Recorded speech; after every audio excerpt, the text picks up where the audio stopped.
奇闻不知何处寻，密谈方知在此间。大家好，欢迎来到本期视频。就在12月17号，印度男孩阿南德又发布了最新预测视频，我还是继续第一时间给大家用汉语翻译过来。阿南德说，我今天要讲一个非常重要的星象，这种星象在吠陀占星术中叫做时间之蛇，也被称为卡拉萨帕瑜伽。这是一个非常具有象征意义的形象，这个形象会影响地球上的一切，它对我们的物质世界以及我们的精神生活有着深远的影响。阿南德说，在这个视频中，他将解释这种显现与经济、新冠和自然灾害等方面的关系。我们现在生活在一个严峻又强大的世界，在以前的视频中，他已经多次谈到这个特殊形象，但没有详细解释它的细节和它的影响，所以他今天利用这个机会向大家解释这个问题。阿南德说，之前有很多人反复要求他在视频中详细解释这个星象。在9月22号的那个预测视频里，阿南德就第一次提出，因为这个卡拉萨帕瑜伽特殊星象影响，所以从2021年的12月10号开始，会有许多不好的事情发生，其中包括自然灾害、饥荒、洪水、新冠的再次爆发和其他的主要问题了。非常不幸和悲伤的是，在12月10号的第二天，也就是12月11号，美国中东部爆发了一场非常巨大的龙卷风，这在美国冬天是非常罕见的。凉爽的天气通常会阻止龙卷风的形成，但是依然发生了这么强大的龙卷风灾害，这是非常遗憾的。至少100人在龙卷风灾害中丧生，这是来自大自然母亲的警告。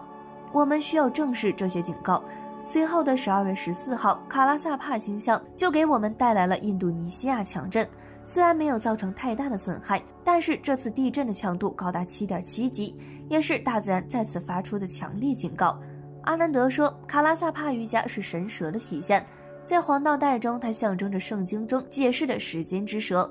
月亮在黄道12宫中运行的轨迹形成南北2个焦点，这2个焦点也被我们称为罗喉和嫉妒。它们虽然看不到，但确实是真实存在的，并且罗喉和嫉妒都对人们的个人生活以及整个世界都有很大的影响。罗喉和嫉妒始终彼此相距180度。当卡拉萨帕瑜伽形成时，所有的5大行星就像被卡住了一样，停在了卡拉萨帕瑜伽的轴线上，就像圣经中描述的一切都静止了，时间被神蛇偷走。这个轴线也就是罗喉和嫉妒的连线，这就是卡拉萨帕瑜伽。阿南德说，这种现象它对我们的世俗生活以及我们的个人生活都有很多影响。接下来让我们详细了解一下卡拉萨帕瑜伽究竟是如何形成的。前面已经提到，所有行星都在罗喉嫉妒的连线上，但这次不光5大行星，天王星、海王星和冥王星也参与了这次特殊天象中，这就是形象的特殊之处，也是这次卡拉萨帕瑜伽能量变得非常强大的原因。首先，在极端天气方面，卡拉萨帕瑜伽通常伴随着强烈的天气事件，并给我们发出严厉的警告。例如，在卡拉萨帕瑜伽开始前4天，在须弥山爆发了火山，这不是一座普通的火山。须弥山被认为是印度尼西亚印度教徒的圣山，火山爆发却造成了48人死亡。你可以把这看作是另一个不幸的事件，也可以认为这是来自大自然母亲的更加严厉的警告。接下来就是我们刚才提到的那次 7.7 级地震，加上后来的龙卷风，所以你可以看到，这些灾害正是大自然正在释放能量，大自然在警告我们，我们需要虚心接受这些警告。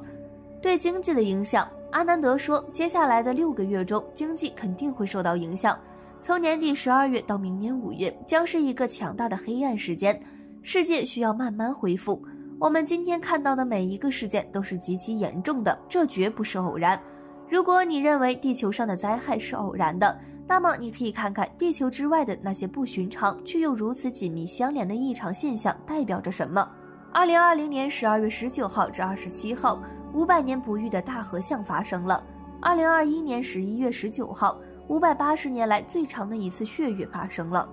阿南德说，今天正在我们头顶上发生的8星连珠，卡拉萨帕瑜伽更是罕见，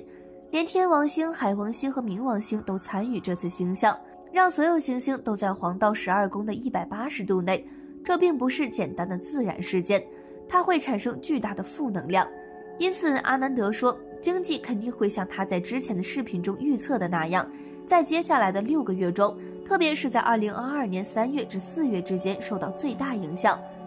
关于加密币，阿南德说，虽然监管对加密币极为不利，但是这正是加密币黎明前的黑暗。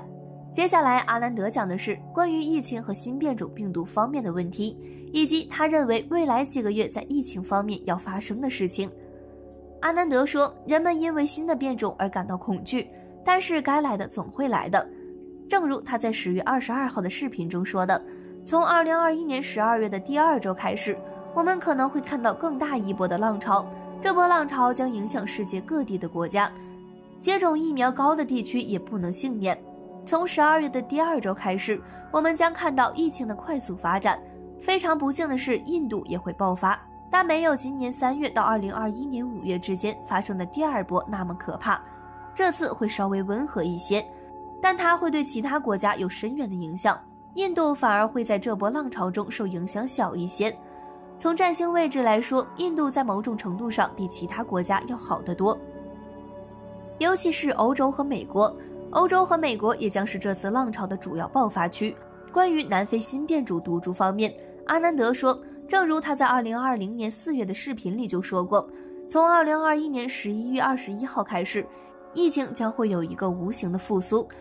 12月10号会有新的新冠浪潮，但是事情往往就是这么奇妙。当你们都认为黑暗要来临的时候，它恰恰带来的是希望。所以阿南德认为，最新变种是新冠结束的开始。它实际上是新冠的一剂苦药，但人口密集的地区依然会在此次浪潮中受到严重伤害。新变种病毒实际上是大自然给的解决方案，新冠将会从明年5月开始彻底进入结束阶段，但是在这个过程中也许会持续1年。其实从目前的形势上看就不太乐观。就不久出来的新闻，德克萨斯州哈里斯县卫生局20号当天证实，当地出现一名感染奥密克戎毒株的新冠肺炎死亡病例。据悉，这是美国首例因感染奥密克戎毒株死亡的病例。据报道，死者是一名50多岁的男子，生前并未接种新冠疫苗。另据美国有线电视新闻网的报道，奥密克戎毒株在美国迅速传播，已有48个州发现感染奥密克戎毒株的新冠肺炎确诊病例。与此同时，荷兰研究团队有重大发现，南非或许不是新型变异毒株的源头。南非报告的第1轮感染奥密克戎病毒的患者是在11月25号，但是荷兰研究团队发现，他们的2份存在奥密克戎变异毒株的样本是在11月19号和23号采集的，所以很可能南非并不是新的变异毒株的源头。很显然，一些国家或许一开始就隐瞒了这种新的变异病毒的发现，这样就会给全球疫情的防控带来巨大压力。在巴西、美国、加拿大等国家都发现了感染奥密克戎病毒的患者，欧洲国家纷纷收紧疫情防控措施，防止奥密克戎毒株影响本国疫情。我们再来看看卡拉萨帕瑜伽如何改变我们的生活。首先，新冠将彻底被推进，但这最后的疯狂浪潮会影响整个世界。不过这是一件积极的事情，在接下来的6个月时间里，这种糟糕的情况将会彻底结束，之后很多方面都会有比较好的改善。视频最后，阿南德说，我们也必须意识到，我们正在破坏的地球环境是大自然母亲创造的，我们屠杀过的动物、摧毁过的生命也都是大自然母亲创造的，我们必须对他们有同情心。大自然降下这些自然灾害是一种警告。以上就是阿南德最新视频的全文翻译。对于预言，我们要理性看待，不要过分当真。其实你也能够看出，他的预言其实就是承袭之前他做出的预测的。他之前认为的是从12月开始到明年的4月份，现在又是延长到了5月。比如他并不看好加密货币，他认为特别是在2022年的3月到4月之间一定会受到最大的影响。而关于加密币，阿南德说，虽然监管对于加密币是极为不利的，但是这正是加密币黎明前的黑暗。阿南德还认为，人们总是害怕未知的东西，但是未知的东西该来的始终会到来，就像是变异病毒和接下来关于疫情和变种病毒方面的问题，以及他认为未来几个月在疫情方面将会发生的事情。发生的时候，人们因为新的变种而感到恐惧，该来的总是会来的，这个时候要保持良好的心态，建立积极健康的心态，才能面对未来的挑战。阿南德这次讲了很多，也涉及到了印度和美国，在这里就不逐一介绍了。感兴趣的朋友们可以观看之前的视频。